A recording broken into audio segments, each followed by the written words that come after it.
छुए तो बदन की देखो ना पटन की चादर बिछा दे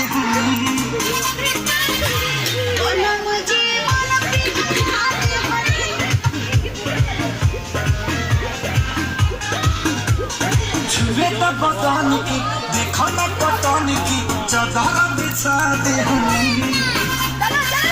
एंजॉय करो एंजॉय करो